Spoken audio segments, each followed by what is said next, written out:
Hello friends, welcome to again my new video. आज हम करेंगे इंग्लिश पेडागोजी की 15 क्वेश्चन जो हमारे एग्जाम में मोस्ट इम्पोर्टेंट रहने वाले हैं। जैसे फर्स्ट क्वेश्चन गिवन हमारा continuous assessment focus on. Continuous assessment होता है हमारा सतत मूल्यांकन। ये हमारे हिंदी पेडागोजी में भी काम आएंगे। कंटिन्यूअस असेसमेंट होता है हमारा सतत मूल्यांकन। तो मतलब इन्होंने पूछा कि कंटिन्यूअस असेसमेंट फोकस, जो कंटिन्यूअस असेसमेंट है वो किस पर फोकस करता है, फॉर्मल असेसमेंट पर या फिर इनफॉर्मल असेसमेंट पर या formal and a combination of both formative and summative पर, outcome and achievement based assessment पर। तो इसका राइट ऑप्शन हो जाएगा option number C, informal and a combination of both formative and summative. यह हमारा जो कंटिन्यूअस असेसमेंट होती है ये दोनों पर फोकस करती है, फॉर्मेटिव पर भी और सुमेटिव पर। तो इसका राइट ऑप्शन हो जाएगा informal and combination of both formative and summative. Next question हमारा pre reading activities in class is to. जो प्री रीडिंग मतलब पूर्व ज्ञान, पूर्व पठन, जो पूर्व पठन होता है वो उसमें क्लास में एक्टिविटी उसके कैसे की जाती है। जैसे connect learners previous knowledge with that what she learns in the reading text, connect learners with one another, enable learners to know about the story which they would read ahead, या फिर all of these। तो इसका right option हो जाएगा हमारा option number first. जो पूर्व ज्ञान है वो क्या होता है, पूर्व पठन होता है वो connect learners previous knowledge. Pre reading मतलब पूर्व पठन, तो यह लर्नर्स को कनेक्ट करती है प्रीवियस नॉलेज पर, पूर्व ज्ञान को, पूर्व ज्ञान से, with what she learns the reading context. तो इसका राइट ऑप्शन हो जाएगा ऑप्शन नंबर फर्स्ट। नेक्स्ट हमारा पेडागोजिकल ग्रामर इज। जो पेडागोजिकल ग्रामर क्या है, grammar of pedagogy, grammar of teacher, grammar in context to connect grammar points with real life context, grammar with formal rules to be applied while writing. तो इसका right option हो जाएगा हमारा option number C. Pedagogical grammar हमारी है grammar in context to connect grammar points with real life context. Next question हमारा है what are these words known as. जो ये वर्ड है दिए गए हैं ये कहाँ, कि इनको कैसे जाना जाता है, the, of, and, a, to, that, it, with, but, they, he, she. तो इन वर्ड्स को कहा जाता है हमारा यूज वर्ड्स।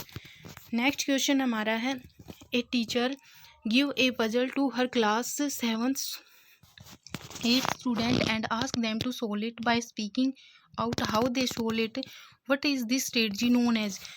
एक टीचर एक पजल देती है 8th के स्टूडेंट को और आस्क टू देम, और वह उनसे कहती है कि इसको सोल्व करो bye speaking out how they solve it. तो वे बोलकर मतलब कैसे सोल्व करेंगे, व्हाट इज स्ट्रेटजी, जो ये स्ट्रेटजी अपना रही है वो टीचर, तो उसको हम क्या कहेंगे, speaking allowed, think aloud protocol, listening या फिर पिक्चर रीडिंग। तो इसका राइट ऑप्शन हो जाएगा option number B, think aloud protocol. Next question हमारा है Sanskrit in India today is a. जो संस्कृत है इंडिया में वो क्या है आज, modern India language, modern Indian language and a classical language, religious language या फिर हिंदू लैंग्वेज। तो इसका राइट ऑप्शन हो जाएगा हमारा option number B, modern Indian language and a classical language होती है हमारी जो शास्त्रीय भाषा होती है वही modern Indian language and a classical language. Next question हमारा है a teacher of class 7th asked her student to read a short story. एक 7th क्लास की टीचर पूछती है अपने बच्चों से कि ए शॉर्ट स्टोरी, एक छोटी सी story, and a come to the class, पढ़ने के लिए बोलती है क्लास के अंदर। She asks them to discuss the major points of the story in groups. वह पूछती है, वह कहती है ग्रुप्स में जो उसके मेजर पॉइंट्स है उसको डिस्कस करो। Present them to the whole class, पूरी क्लास में। What is this reading known as. तो वह पढ़ने का कौन सा तरीका अपना रही है, intensive reading, reading with a purpose, reading for thinking या फिर एक्सटेंसिव रीडिंग। तो इसका राइट ऑप्शन हो जाएगा हमारा option number D, extensive reading. जो एक्सटेंसिव रीडिंग होती है ये हमारी होती है व्यापक रूप से पढ़ना।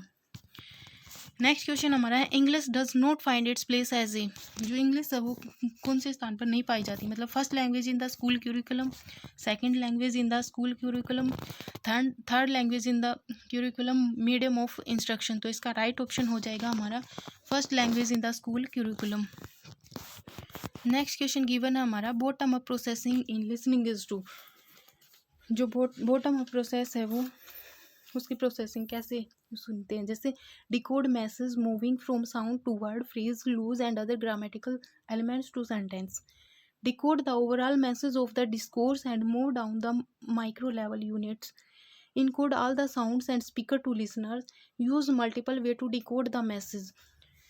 इसका राइट आंसर हमारा ए हो सकता था, लेकिन यहाँ पर इन्होंने डिकोड दे दिया, इसलिए हमारा गलत हो गया।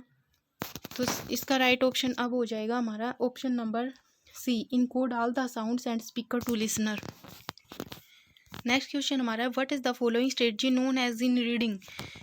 रीडिंग में हम कौन सी स्ट्रेटजी फॉलो करेंगे, कैसे जानते हैं हम। जैसे the text is read more slowly, जो टेक्स्ट है वो धीरे धीरे पढ़ेंगे, and in detail to get the gist और overall sense of the text. तो इसको हम क्या कहेंगे, स्कैनिंग, समराइजिंग, स्कीमिंग या फिर स्कैफोल्डिंग। तो इसका जो राइट ऑप्शन हो जाएगा वो हमारा स्कीमिंग हो जाएगा। स्कीमिंग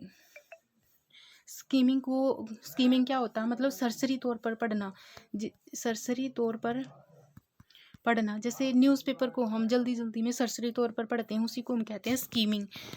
नेक्स्ट क्वेश्चन हमारा है, teacher ask her learners of class 7th to refer to the text book of history and find a theme which can be connected with English language test or writing an essay. What is the practice known as? इसको हम कैसे जानते हैं, language and social science learning, language across the curriculum, language in learning, language and history integrated learning. तो इसका right option हो जाएगा हमारा option number 2, language across the curriculum.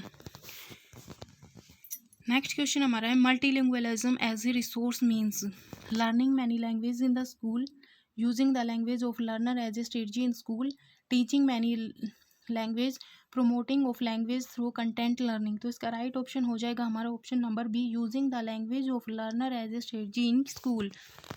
Next question हमारा है, match the types of writing with their corresponding category.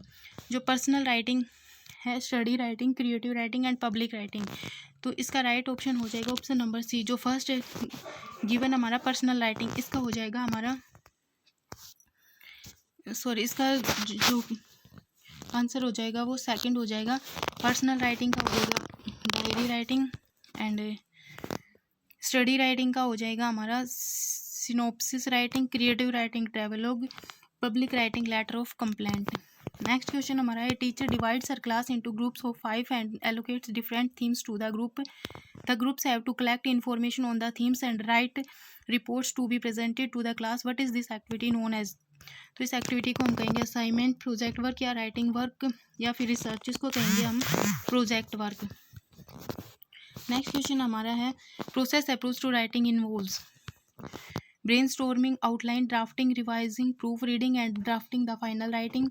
Brainstorming, writing the first draft and final writing, outlining, revising and writing the final draft, writing the first draft and revising and development the final draft। तो इसका right option हो जाएगा option number A, brainstorming, outlining, drafting, revising, proof reading and drafting the final writing.